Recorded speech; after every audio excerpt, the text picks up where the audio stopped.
एकलव्य की गुरु भक्ति। एकलव्य महाभारत का एक पात्र है। वो हिरण्यधनु नामक निषाद का पुत्र था। एकलव्य को अप्रतिम लगन के साथ स्वयं सीखी गई धनुर्विद्या और गुरु भक्ति के लिए जाना जाता है। पिता की मृत्यु के बाद वो श्रृंगबेर राज्य का शासक बना। अमात्य परिषद की मंत्रणा से उसने न केवल अपने राज्य का संचालन करता है, बल्कि निषाद भीलों की एक सशक्त सेना और नौसेना गठित करके अपने राज्य की सीमाओं का विस्तार किया। महाभारत में वर्णित कथा के अनुसार एकलव्य धनुर्विद्या सीखने के उद्देश्य से द्रोणाचार्य के आश्रम में आया, किंतु निषाद पुत्र होने के कारण द्रोणाचार्य ने उसे अपना शिष्य बनाना स्वीकार नहीं किया। निराश होकर एकलव्य वन में चला गया।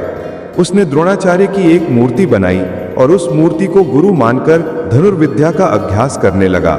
एकाग्रचित्त से साधना करते हुए अल्पकाल में ही वो धनुर्विद्या में अत्यंत निपुण हो गया। एक दिन पांडव तथा कौरव राजकुमार गुरु द्रोण के साथ आखेट के लिए उसी वन में गए, जहां पर एकलव्य आश्रम बनाकर धनुर्विद्या का अभ्यास कर रहा था। राजकुमारों का कुत्ता भटककर एकलव्य के आश्रम में जा पहुंचा। एकलव्य को देखकर वो भौंकने लगा। कुत्ते के भौंकने से एकलव्य की साधना भंग हो गई।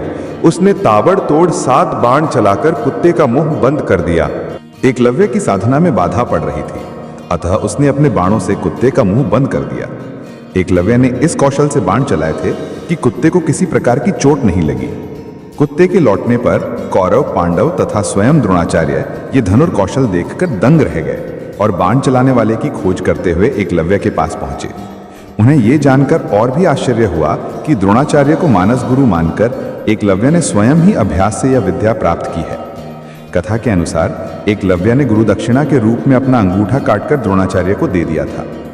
इसका एक सांकेतिक अर्थ यह भी हो सकता है कि एकलव्य को अति मेधावी जानकर द्रोणाचार्य ने उसे बिना अंगूठे के धनुष चलाने की विशेष विद्या का दान दिया हो। कहते हैं कि अंगूठा कट जाने के बाद एकलव्य ने तर्जनी और मध्यमा अंगुली का प्रयोग कर तीर चलाने लगा।